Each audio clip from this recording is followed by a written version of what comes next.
السلام علیکم ورحمۃ اللہ وبرکاتہ۔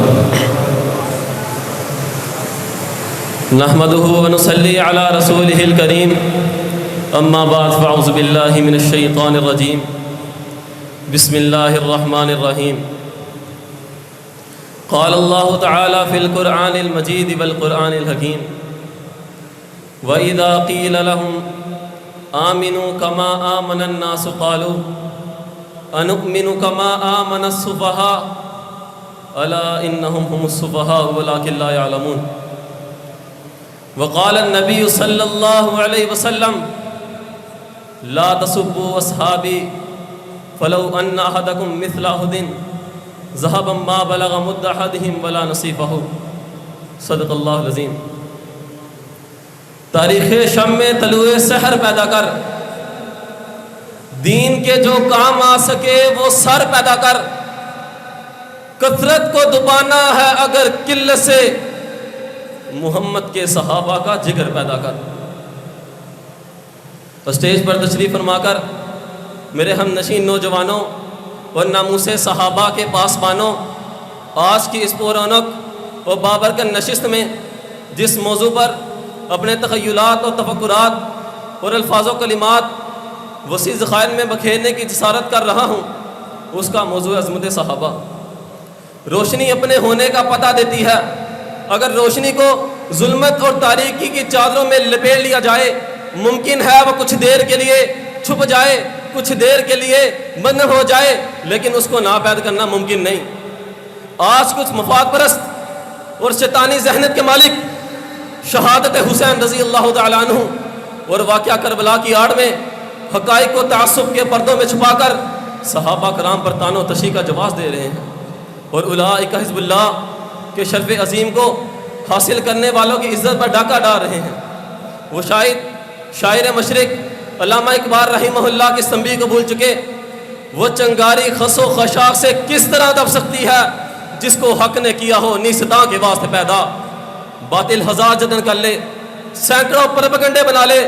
جتنے ممکن ہو سکے فتنوں کے جال بچھا لے، لیکن قرآن کے سلام کے بعد جاء الحق وزهق الباطل ان الباطل کان زہوقا کے بعد میں یہی کہوں گا، جن سے رب نے جنتوں کا وعدہ کیا، جنہیں اپنے دین کی آبیانی کے لیے منتخب کیا، ان کی عزتوں پر کیچڑ اچھالنے والے باطل پرست نیست و نبود ہو جائیں گے، لیکن صحابہ کی عزت کو، صحابہ کے مرتبے کو، صحابہ کی شان کو نہ کوئی کم کر سکتا ہو، نہ کوئی کم کر سکے گا۔ فانوس بن کے جس کی حفاظت ہوا کرے، وہ شمع کیا بجھے جسے روشن خدا کرے۔ جب میں خیر القرون کی تاریخ کے اوراق پڑھتا ہوں تو مجھے صحابہ کرام کبھی قبول اسلام کی سعادت حاصل کرتے نظر آتے ہیں، کبھی قریش مکہ کے ظلم و ستم کا نشانہ بنتے دکھائی دیتے ہیں، کئی اسلام کی سرحدیں پوری دنیا میں پھیلاتے نظر آتے ہیں، کبھی بدر میں تلواروں کی چھاؤں تلے نبی کریم صلی اللہ علیہ وسلم کی حفاظت پر مامون نظر آتے ہیں، کبھی احد میں جلوہ نما ہوتے ہیں، کبھی غزوہ خندق میں چوکوں سے چکنا نظر آتے ہیں، کبھی حنین و طائف کی چٹانوں پر دین حنیف کا پرچم لہراتے نظر آتے ہیں، کبھی کیس و کسرا کو مٹاتے نظر آتے ہیں۔ اس لیے تو کسی شاعر نے کیا خوب کہا تھا، اسلام وہ پودا نہیں، اسلام وہ پودا نہیں جس نے پانی سے غذا پائی،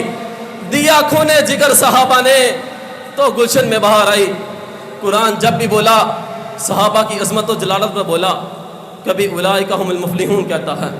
کبھی اولئک هم الراشدون کہتا ہے، کبھی اولئک هم المؤمنون حقا کہتا ہے، کبھی اولئک حزب اللہ کہتا ہے۔ صحابہ کی عظمت سب سے اوپر ہے، صحابہ کی عظمت کے علاوہ کسی کی عظمت آگے نہیں جا سکتی۔ پھر میں کہوں گا صدیق کو صداقت ملنا صحابہ کی عظمت ہے، ذوالنورین کو سخاوت ملنا یہ صحابہ کی عظمت ہے،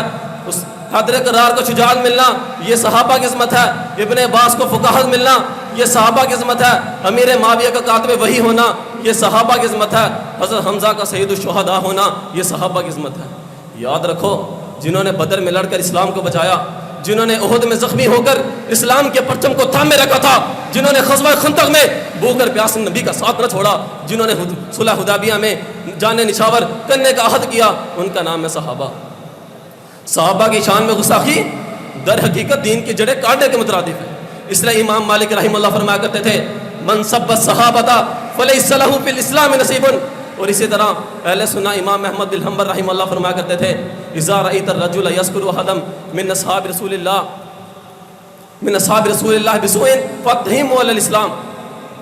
آج اگر صحابہ کے سچے پیروکار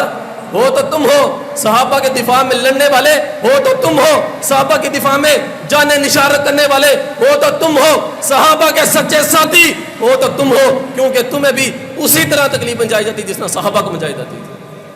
اسلام کی عظمت کے مینار ہیں صحابہ، اسلام کی عظمت کے مینار ہیں صحابہ. ہے چاند محمد تو ستارے ہیں صحابہ.